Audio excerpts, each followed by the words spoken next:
Baik, Assalamualaikum warahmatullahi wabarakatuh. Selamat pagi, selamat sejahtera untuk kita semua. Om Swastiastu, salam harmoni. Hari ini kita akan membahas tentang sebuah kajian dengan tema kajian teori dalam praktik tentang filsafat pendidikan Pancasila.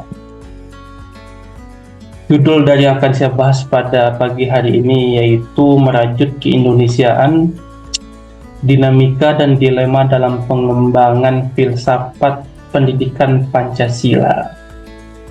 Jadi ini tentunya merupakan sebuah judul yang menarik. Pertama, di sini kita melihat bahwasanya filsafat Pancasila itu merupakan sebuah fondasi ideologis yang telah membentuk karakter dan kepribadian bangsa Indonesia sebagai landasan negara. Bahkan Pancasila itu tidak hanya berperan sebagai pedoman dalam kehidupan berbangsa dan juga bernegara, tetapi Pancasila juga menjadi titik temu dari keberagaman antara agama, nilai, dan juga budaya yang hidup di seluruh Nusantara. Namun seiring perkembangan zaman, tantangan dalam pengembangan filsafat pendidikan Pancasila itu menjadi sedikit lebih rumit. Di satu sisi, Pancasila harus tetap relevan dan dalam menghadapi arus globalisasi dan juga perubahan zaman. Namun di sisi lain, dia juga harus menjaga eksistensinya agar filosofis dan historisnya agar tetap terhubung dengan keindonesiaan yang otentik. Salah satu aspek penting dalam dinamika pengembangan filsafat Pancasila adalah cara ia didefinisikan dan juga dimaknai oleh berbagai lapisan masyarakat. Dalam dunia akademis, biasanya Pancasila sering dikaji sebagai sistem filsafat yang menyangkut 5 nilai fundamental: ketuhanan, kemanusiaan, persatuan, demokrasi, dan juga keadilan. Nilai-nilai tersebut dirancang sebagai kerangka besar yang dapat diterapkan dalam berbagai aspek kehidupan. Namun kembali lagi, yang sering menjadi permasalahan dalam implementasinya adalah seringnya terjadi antara distorsi pengaruh politik, ekonomi, dan juga kepentingan tertentu. Akibatnya, nilai-nilai Pancasila terkadang jauh dari kehidupan masyarakat sehari-hari. Pergeseran generasi juga terkadang menambah tantangan dalam mempertahankan relevansi filsafat Pancasila, di mana generasi muda yang pada saat ini yang lahir pada era digital memiliki pandangan dunia yang berbeda dibandingkan dengan generasi-generasi yang sebelumnya. Mereka lebih terbuka terhadap nilai-nilai global seperti kebebasan individu, kesetaraan gender, dan juga hak asasi. Nilai-nilai yang seringkali dipersepsikan tidak sejalan dengan tafsir tradisional dari Pancasila yang telah ditetapkan sebelumnya. Situasi ini pada dasarnya sering memunculkan pertanyaan mendasar. Bagaimana Pancasila dapat tetap relevan tanpa kehilangan jati dirinya sebagai ideologi kebangsaan? Ini menjadi poin pokok dari yang kita kaji pada hari ini. Selain itu, memang globalisasi dan digitalisasi itu menghadirkan tantangan tersendiri. Di satu sisi, globalisasi biasanya membawa berbagai ideologi baru sepertinya individualisme, materialisme, yang secara perlahan memasuki pola pikir dari masyarakat Indonesia, terutama di kawasan-kawasan perkotaan.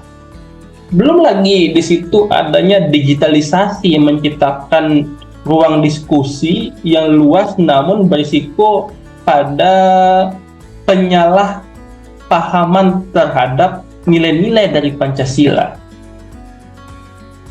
Media sosial yang biasa digunakan sebagai alat dalam berinteraksi dan juga pertukaran informasi itu pada seharusnya eksistensinya digunakan sebagai platform edukasi, namun seringkali berubah menjadi medan resistansi tanpa arah. Kenapa dikatakan sebagai medan resistansi tanpa arah? Karena biasanya dia juga membuat chaos terhadap pemahaman nilai-nilai Pancasila itu sendiri.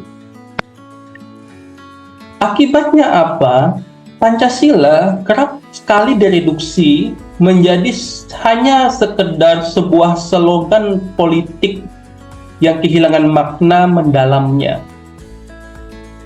Salah satu persoalan yang sangat krusial dalam pengembangan filsafat Pancasila adalah pada pendekatan dalam sistem pendidikan. Kurikulum pendidikan Pancasila sering kali bersifat terlalu teoritis dan mengabaikan aspek-aspek kontekstualnya, sehingga anak-anak dan remaja saat diperkenalkan kepada kurikulum Pancasila sebagai suatu dasar ideologi suatu bangsa, mereka akan menganggap itu merupakan sebagai sebuah konsep yang abstrak. Kenapa demikian? Karena tidak dibarengi dengan contoh-contoh nyata bagaimana dengan nilai-nilai yang dapat diterapkan dalam kehidupan sehari-hari. Akibatnya, banyak sekali generasi muda yang beranggapan bahwa nilai-nilai Pancasila itu sangat tidak relevan dengan kehidupan mereka pada saat ini lagi. Kemudian, di tengah keberagaman masyarakat Indonesia, Pancasila seharusnya menjadi alat pemersatu. Dalam beberapa kasus pemahaman yang sempit terhadap nilai-nilai Pancasila, justru melahirkan diskriminasi. Contohnya, penafsiran eksklusif terhadap sila pertama, ketuhanan yang Maha Esa. Ini yang kerap menjadi bumbu terhadap distorsi sosial saat ini. Pada sila pertama ini kerap menjadi alasan untuk membatasi hak-hak kelompok agama minoritas. Hal ini berlawanan dengan semangat asli Pancasila yang merupakan sebagai payung yang menaungi semua perbedaan dalam masyarakat Indonesia. Untuk mengatasi tantangan ini, yang diperlukan adalah revitalisasi Pancasila menjadi sebuah kebutuhan yang bahkan dianggap sangat mendesak. Revitalisasi ini harus segera dimulai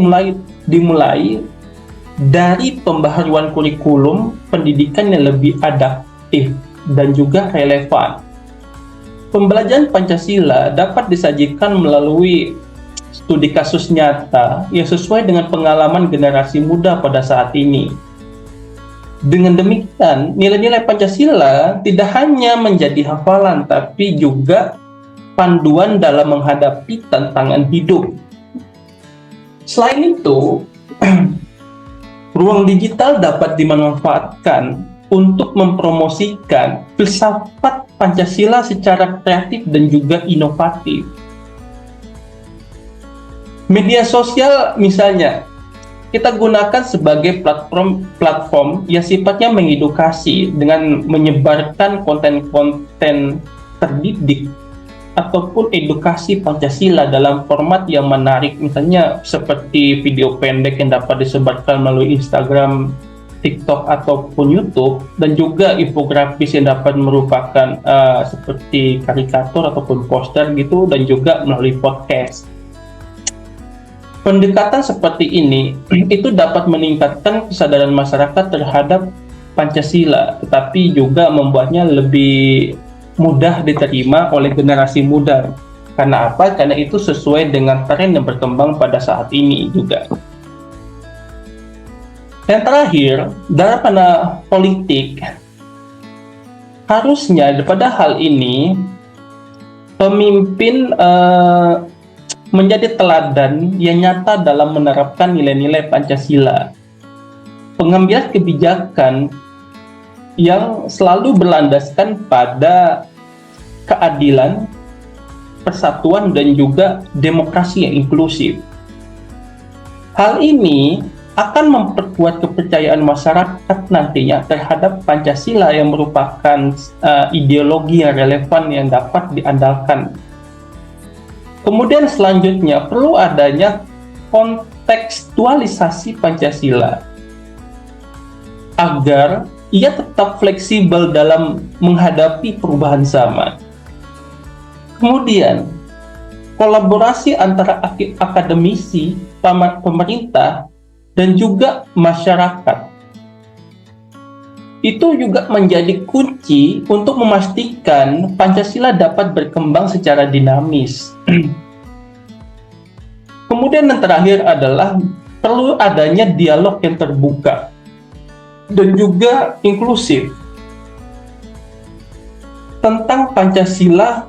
Itu harus perlu digalangkan di kalangan generasi muda, sehingga ideologi ini dapat terus relevan dengan kebutuhan bangsa yang pada akhirnya pengembangan filsafat Pancasila adalah bagian dari upaya untuk merajut keindonesiaan yang berkeadilan, inklusif, dan juga berkelanjutan.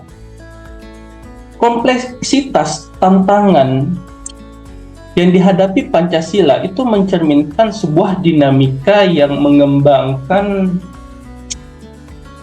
Pancasila Indonesia dapat berdiri kokoh sebagai bangsa yang berdaulat, bersatu, dan juga berkeadilan sosial, seperti itu. Jadi sekiranya 4 buah solusi tersebut yang saya dapat jelaskan dan saya berikan dalam hal ini ketika kita akan mengkaji tentang kajian teori dan praktis tentang filsafat pendidikan Pancasila. Lebih dan kurangnya saya mohon maaf sekiranya dari saya kajian ini.